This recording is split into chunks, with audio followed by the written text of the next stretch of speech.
ಕಲೆನ ಅವ್ರನ್ನ ಈಚೆ ತೆಗ್ದಾಕ್ತವ್ರೆ ಅಷ್ಟೇ. ಒಂದು ಕಲೆ ಇದೆ, ಅವ್ರನ್ನ ಈಚೆ ಕಡೆ ತೆಗ್ದಾಕಿ ಅವ್ರೇನು ಮಾಡ್ತಾವ್ರೆ ಅಂದರೆ 4 ಜನಕ್ಕೆ ಎನ್ಟರ್ಟೈನ್ಮೆಂಟ್ ಮಾಡಬೇಕು, ನಾನೇನೋ ಒಳ್ಳೇದು ಮಾಡಬೇಕು, 4 ಜನಕ್ಕೆ ಹೆಲ್ಪ್ ಆಗೋ ಥರ ಕೆಲಸ ಮಾಡಬೇಕು, ನಾನು ಸಾಯೋವರೆಗೂ ನಾನು ಏನಾದರೂ ಒಂದು ಮಾಡಿ ಈ ಕರ್ನಾಟಕದಲ್ಲಿ ಹುಟ್ಟಿ ಬೆಳೆದಿದ್ದಕ್ಕೆ ಒಂದು ಸಾಧನೆ ಹೋಗ್ಬೇಕು ಅನ್ನೋ ಒಂದು ಆಸೆ ಅವ್ರಿಗಿದೆ. ಆ ಆಸೆನ ನಿರಾಸೆ ಮಾಡಿದ್ರೆ ಅದು ಪಾಪ ನಮಗೆ ಬರುತ್ತೆ. ಆ ಪಾಪ ನಾನು ತಗೋಬಾರ್ದು. ನಾನು ಏನೇ ಆಗಲಿ, ಯಾವ ಕುಟುಂಬದಾಗಲಿ, ಯಾರ ಫ್ರೆಂಡ್ ಸರ್ಕಲ್ ಆಗಲಿ, ಯಾವ ದೇಶದಲ್ಲಿ ಯಾರಾದರೂ ಆಗಲಿ ಸರ್, ನನ್ನ ನೆಂತಿಗೋಸ್ಕರ ನಾನು ಇದ್ದೀನಿ ಸರ್. ಅವ್ರು ಏನೇ ಮಾಡಿದ್ರು ನಡೀತದೆ ಸರ್. ಅವ್ರು ಏನೇ ಮಾಡಿದ್ರು ನಾನು ಇದ್ದೀನಿ. ಅವಳಿಗೋಸ್ಕರ ನಾನು ಪ್ರಾಣ ಕೊಡೋಕ್ಕೂ ರೆಡಿಯಾಗಿದ್ದೀನಿ. ನಾವು ಕೆಲವು ರೀಲ್ಸ್ ಎಲ್ಲ ನೋಡಿದಾಗ ನಮ್ಗೊಂದ್ಸತಿ ಯಾಕೆ ಇವ್ರು ಈ ಥರ ಮಾಡ್ತಾರೆ, ಏನಿದು ಆ ಥರದ್ದೆಲ್ಲ ಅನಿಸುತ್ತೆ. ಬಟ್ ನಮ್ಗೆ ಇವಾಗ ಮಾತಾಡಿದ್ವಲ್ಲ ಇವ್ರ ಜೊತೆ, ಇವಾಗ ಗೊತ್ತಾಗುತ್ತೆ ರಿಯಲ್ ಈ ಥರನೂ ಇದೆಯಾ ಅಂತ. ಆ ಥರ ಅನಿಸುತ್ತೆ ಅಲ್ವಾ? ಏನು ಅನಿಸುತ್ತೆ ಮೇಡಮ್ ನಿಮಗೆ ಅಂತ? ನೋಡಿ, ನಾ ರಫ್ ಆ್ಯಂಡ್ ಟಫ್ ಇದ್ದೀನೋ, ನಾನು ಹೆಂಗಿದ್ದೀನೋ ಅನಿಸುತ್ತೆ. ಅದು ರೀಲಲ್ಲಿ ಮಾತ್ರ, ಅದು ರಿಯಲ್ ಇಲ್ಲ. ಬಟ್ ನನಗೆ ಅದು ಆ್ಯಕ್ಟಿಂಗ್ ಮಾಡ್ತಾಯಿದ್ದೀನಿ ಅಷ್ಟೇ. ನಾನು ಆ್ಯಕ್ಟಿಂಗಲ್ಲಿ ಅದು ಹೆಂಗಿರುತ್ತೋ ಆ ಥರ ಆ್ಯಕ್ಟಿಂಗ್ ಮಾಡಬೇಕು. ಸಿಟ್ಟಲ್ಲಿ ಮಾಡೋದಿರುತ್ತೆ, ಇದ್ರಲ್ಲಿ ಮಾಡೋಕ್ಕೆ ಬರುತ್ತೆ, ಆ ಥರ ಮಾಡ್ತೀನಿ ಅಷ್ಟೇ. ಅದು ರಿಯಲಾಗಿ ನಾನು ಮಾತಾಡಿದರೆ ಗೊತ್ತಾಗುತ್ತೆ ಜನತೆಗೆ ನಾನು ಹೆಂಗೆ ಅಂತ ಹೇಳ್ಬಿಟ್ಟು. ಅರ್ಧ ಜನತೆಗೆ ಗೊತ್ತಾಗ್ಬಿಟ್ಟೈತೆ ಅನಿಸುತ್ತೆ. ಎಲ್ಲರೂ ಮನೆಯದು, ಅಕ್ಕ ನೀವು ಎಷ್ಟು ಕ್ಲೀನಾಗಿದ್ದೀರಾ, ಎಷ್ಟು ಚೆನ್ನಾಗಿ ಮಾತಾಡ್ತೀರಾ ನೀವು ಅಕ್ಕ ಅಂತ ಹೇಳ್ಬಿಟ್ಟು ಅಪ್ಕೊಂಡು ಮುದ್ದು ಮಾಡಿ ನಂಗೆ ಹೋಗ್ತಾರೆ. ಸ್ಟೂಡೆಂಟ್ ಎಲ್ಲ ಬರ್ತಾರೆ, ಮಾತಾಡ್ತಾರೆ. ಆಮೇಲೆ ನಾನು ಒಂದು ಲೈಫ್ಗೆ ಬಂದಿದ್ದೆ ಇದರಿಂದ, ಫೇಸ್ಬುಕ್ಕಿಂದ. ಆವಾಗ ಒಂದು ಅಜ್ಜಿ ಅಂತೆ, ಇಲ್ಲಿ ಎಲ್ಲ ಅವರು ಆಚೆ ಕಡೆ ದೇಶದಿಂದ ಎಲ್ಲೋ ಹೇಳಿದ್ರು ಅವರು. ಅಲ್ಲಿಂದ ಅಂತೆ ಅವ್ರು ಮಾತಾಡಿದ್ದು. ಆ ಅಜ್ಜಿಗೆ ಸ್ಟ್ರೋಕ್ ಆಗಿದಂತೆ. ನನ್ನ ರೀಲ್ಸ್ ಹಾಕಿದ್ರೆ ಅಂತೆ ಅವ್ರು ಯಾವತ್ತೂ ಆ ಥರ ಖುಷಿ ಪಡಿಲ್ವಂತೆ. ಅವರು ನನ್ನ ರೀಲ್ಸ್ ನೋಡ್ಬಿಟ್ಟು ನಗ್ತಾರಂತೆ, ಕಿಲಿಕಿಲಿಕ್ಲಾ ಅಂತ ನಗ್ತಾರಂತೆ. ಅವ್ರ ಮನೇಲಿ ಎಲ್ಲರೂ ಮಾತಾಡ್ತವ್ರೆ, ನಮ್ಮ ಅಜ್ಜಿ ಇಷ್ಟು ಗಂಟೆ ನಗ್ಗಿತಿಲ್ಲ, ನಿಂಗೆ ನೋಡ್ಬಿಟ್ಟು ನಗ್ತವ್ರೆ ಅಂತ. ನನಗಂತೂ ತುಂಬ ಖುಷಿ ಆಯಿತು ಆ ಮಾತು ಕೇಳಿ. ಇವತ್ತಿಗೂ ನನ್ನ ಮೈಂಡಲ್ಲಿ ಇವಾಗ ಹೇಳಿದಿರ್ಬೋದು ಅವರು ಅಂತ ಅನಿಸ್ತಿದೆ. ಆ ಅಜ್ಜಿ ನಾನು ನೋಡ್ಬಿಟ್ಟು ಹಾಯ್ ಅಂದರು, ಕೈ ಎತ್ತಕ್ಕೆ ಆಗ್ತಿರಲಿಲ್ಲ ಅವ್ರಿಗೆ. ಹಿಂಗೆ ಹೇಳ್ಬಿಟ್ಟು ಹಿಂಗೆ ಮಾಡಿದ್ರಪ್ಪ, ತುಂಬ ಖುಷಿ ಆಯ್ತು ನನಗೆ. ನನ್ನಿಂದ 4 ಜನ ನಗ್ತವ್ರೆ ಅಂದರೆ ನಾನು ಪುಣ್ಯವಂತೆ ಅಲ್ವಾ? ಎಲ್ಲರ ಕೈಯಿಂದ ಆ ಥರ ನಗ್ಸೋಕ್ಕಾಗಲ್ಲ. ಬಟ್ ನಾನು ನಗಿಸ್ತಿದ್ದೀನಿ ಅಂದರೆ ನಾನು ನಿಜವಾಗ್ಲೂ ಪುಣ್ಯವಂತನೇ. ಈಸಿಯಾಗಿ ಹೊಡೆದು ಅಳಿಸ್ಬೋದು ಯಾರನ್ನಾರು. ಹೌದು, ಅಳಿಸ್ಬೋದು ಅಂದರೆ ಹೊಡಿಬೋದು, ಹೌದು, ಅಳಿಸ್ಬೋದು. ಹೌದು, ನಗ್ಸೋಕ್ಕಾಗಲ್ಲ. ಬಟ್ ನನ್ನ ರೀಲ್ಸ್ ನೋಡಿ ನಗ್ತವ್ರೆ ಜನ ಅಂದರೆ ನಾನೇ ಖುಷಿ ಪಡ್ತೀನಿ ನಾನು ತುಂಬ. ಓಕೆ, ನಿಮಗೆ ರವಿಚಂದ್ರನ್ ಅವರು ಅಂದ್ರೆ ಇಷ್ಟ ಅಂತ ಹೇಳಿದ್ರೆ, ಹೌದು, ಯಜಮಾನರು ಕೂಡ ಇಲ್ಲ ಇದ್ದಾರೆ. ಹೌದು, ಅವರೇ ರವಿಚಂದ್ರನ್ ಅಂದ್ಕೊಂಡು ಅವ್ರಿಗೆ ಹೇಳೋದಾದ್ರೆ ಏನು ಹೇಳಿದೆ? ಇಲ್ಲ ಇದ್ದಾರೆ, ನಿಮ್ಮ ಎದುರಿಗೆ ಇದ್ದಾರೆ. ಕಾಯಿ ಕಾಯಿ ನುಗ್ಗೆಕಾಯಿ ಮಹಿಮೆಗೆ, ಅದೇ ಸಾಂಗ್ ಹಾಡಿದ್ದು ನಾನು. ಇವರೇ ರವಿಮಮ್ಮ ಅಂತ ಹೇಳ್ಕೊಂಡು ನಾನು ಹಾಡಿದವತ್ತು. ನಿಜವಾಗ್ಲೂ ಎಷ್ಟು ಖುಷಿ ಆಯ್ತು ಅಂದರೆ ಇದು ನಾನು ರೀಲ್ಸಲ್ಲಿ ಹಾಕಿದ್ದೀನಿ. ತುಂಬ ಲೈಕ್ ಮಾಡೋರು ಜನಗಳು. ಎಷ್ಟು ಒಂದು 30, 40, 50 ಸಾವಿರ ಜನ ಅದಕ್ಕೆ ಲೈಕ್ ಕೊಟ್ಟವ್ರೆ. ಅದು 50,000 ಜನ ಲೈಕ್ ಕೊಟ್ಟವ್ರೆ ಅಂದರೆ ಅವರು ಎಷ್ಟು ಇಷ್ಟ ಆಗಿರ್ಬೋದು. ಅದು ಸುಮ್ಮನೆ ಯಾರು ಜನ ಕೊಡಲ್ಲ. ಏನೋ ಇಷ್ಟ ಆಗಿದ್ರೇ, ಖುಷಿ ಆಗಿದ್ರೇ, ನಗ್ತಾ ಇದ್ರೇ ಅದು ಲೈಕ್ ಕೊಡೋದು.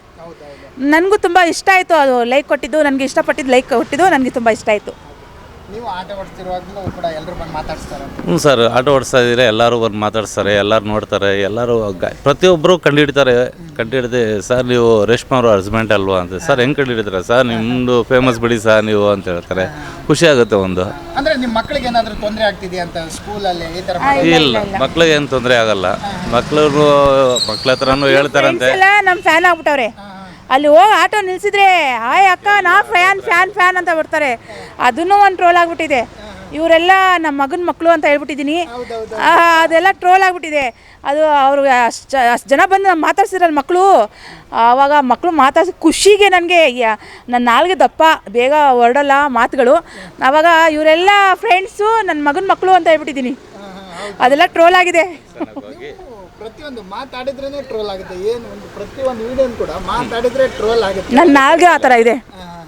ಅದೇ ಫಸ್ಟ್ ಆಫ್ ಆಲ್ ನನಗೆ ಸೆಲೆಬ್ರೇಟ್ರಿ ಅಂತ ಹೇಳಕ್ಕೆ ಬರಲ್ಲ. ಸೆಲ್ಯುಬೇಟ್ರಿ ಅಂತ ನಾನು ಹೇಳಿದೆ, ಅದು ಟ್ರೋಲ್ ಆಗಿದೆ.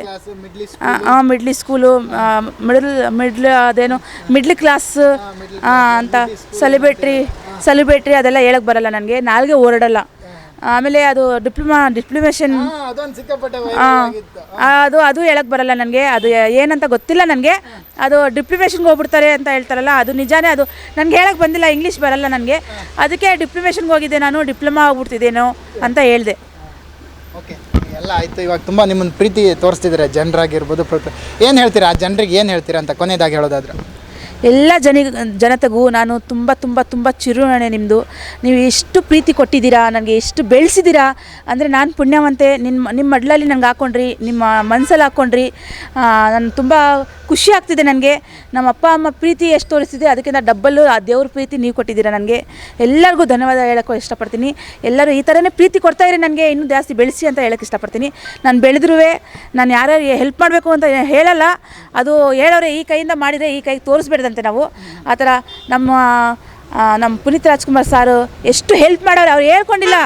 ಬಟ್ ಯಾರ್ಯಾರು ಗೊತ್ತು ಅದು ಅವ್ರಿಗೆ ಮಾತ್ರ ಗೊತ್ತು ಅವ್ರ ಕಲೆ ಏನು ಅಂತ ಹೇಳ್ಬಿಟ್ಟು ಅದಕ್ಕೆ ಒಂದು ಬೆಲೆ ಕೊಟ್ಟವ್ರೆ. ಅದೇ ಹೌದು ಹೌದು, ಎಲ್ಲರೂ ಹೆಲ್ಪ್ ಮಾಡ್ತಾರೆ. ಬಟ್ ಅದು ಹೇಳ್ಕೊಂಡು ಮಾಡ್ತಾಯಿಲ್ಲ. ಅದೇ ಈ ಕೈಯಿಂದ ಮಾಡಿದರೆ ಈ ಕೈಯಿಂದ ಗೊತ್ತಾಗಲ್ಲ ಅಂತ ಹೇಳ್ಬಿಟ್ಟು ನಮ್ಮಂಥ ಚಿಕ್ಕ ಜನಕ್ಕೆ ಎಲ್ಲ ಗೊತ್ತಾಗಲ್ಲ ಅವ್ರು ಏನೇನು ಮಾಡ್ತವ್ರೆ ಅಂತ ಹೇಳ್ಬಿಟ್ಟು. ಹೌದಾ ಹೌದಾ ಅದಕ್ಕೆ ಮಾಡ್ತಾರೆ, ಹೌದಾ ಇದು ಮಾಡ್ತಾರೆ, ಹೌದಾ ಅನ್ನೋದೇ ಗೊತ್ತು, ಇನ್ನೇನು ಗೊತ್ತಿಲ್ಲ. ಬಟ್ ಅವರು ಯಾರು ಮಾಡಿಸ್ಕೋತಾರೋ ಅವ್ರಿಗೆ ಮಾತ್ರ ಗೊತ್ತು ಅವ್ರ ಬೆಲೆ ಏನು ಅಂತ. ರೇಷ್ಮಾ ಅವರೇ, ತುಂಬ ಥ್ಯಾಂಕ್ಸ್. ನಿಮ್ಮ ಜೊತೆ ಮಾತಾಡಿ ತುಂಬ ಖುಷಿ ಆಯಿತು. ತುಂಬ ಒಳ್ಳೆಯದಾಗಲಿ ನಿಮಗೂ ಕೂಡ ಸರ್, ಒಳ್ಳೆಯದಾಗಲಿ. ಅಕಸ್ಮಾತಾಗಿ ನಾವೇನಾದ್ರು ತಪ್ಪಾಗಿ ನಾನು ಮಾತಾಡಿದರೆ ಏನಾದ್ರು ತಪ್ಪಿದ್ರೆ ನಮಗೆ ಎಲ್ಲರೂ ಕ್ಷಮಿಸ್ಬಿಡಿ ಅಂತ ಹೇಳೋಕ್ಕೆ ಇಷ್ಟಪಡ್ತೀನಿ ನಾನು. ಹೌದು, ಯಾಕಂದರೆ ನನಗೆ ಏನು ಮಾತಾಡಬೇಕು ಅಂತ ಗೊತ್ತಾಗಲ್ಲ. ಇದು ಫಸ್ಟ್ ಟೈಮು ನಾವು ಇಂಟರ್ವ್ಯೂ ಅಂದರೆ ಏನು ಗೊತ್ತಿರಲಿಲ್ಲ, ಹೇಗೆ ಮಾತಾಡಬೇಕು ಅಂತ ಗೊತ್ತಿರಲಿಲ್ಲ. ಫಸ್ಟೇ ನಾನು ಇಂಟರ್ವ್ಯೂ ಮಾಡ್ತೀವಿ ಅಂದರೆ ಅದೇನು ಎಂಥ ಅದು ಏನು ಮಾತಾಡೋದು ಅಂತ ನಂಗೆ ಗೊತ್ತಿರಲಿಲ್ಲ. ಆಮೇಲೆ ನನ್ನ ಮಗಳು ಇಲ್ಲಮ್ಮ ಸ್ವಲ್ಪ ಮಾತಾಡಬೇಕು ಅಷ್ಟೇ, ನಿಮ್ಮ ಫ್ಯಾಮಿಲಿ ಬಗ್ಗೆ ಈ ಥರ ಎಲ್ಲ ಮಾತಾಡ್ತಾರೆ ಅಷ್ಟೇ ಮಾತಾಡಬೇಕು ಅಂತ ಹೇಳೋದಕ್ಕೆ ತುಂಬ ಭಯ ಪಟ್ಕೊಂಡು ಹೋದೆ ನಾನು. ಪೂಜಾ ಅವ್ರ ತವ ಪಾಪ ಅವರು ತುಂಬ ಚೆನ್ನಾಗಿ ಮಾತಾಡಿದರು. ಈ ಥರನೇ ಮಾತಾಡಿ ಅಂತ ಹೇಳ್ಕೊಟ್ರು ನನಗೆ. ಪೂಜೆಗೆ ಥ್ಯಾಂಕ್ಸ್ ಹೇಳೋಕ್ಕೆ ಇಷ್ಟಪಡ್ತೀನಿ. ಅಂದರೆ ನಮ್ಮ ಉದ್ದೇಶ ಏನಂದರೆ, ಯಾಕೆ ಈ ಥರ ಮಾಡ್ತಾರೆ ಇವರು, ನಿಜವಾಗ್ಲೂ ಇವರು ಇರೋದು ಹೀಗೇನಾ, ಏನು ಜನರು ಯಾಕೆ ಅದು ತಿಳಿಸೋಕ್ಕೋಸ್ಕರ ನಾವು ಬಂದಿದ್ದೆ ನಿಮಗೆ, ಓಕೆನಾ? ಆ ಕಾರಣಕ್ಕೋಸ್ಕರ. SS TV ಸಿನಿಮಾ ಜಗತ್ತಿನ ಕ್ಷಣ ಕ್ಷಣದ ಸುದ್ದಿಯೊಂದಿಗೆ.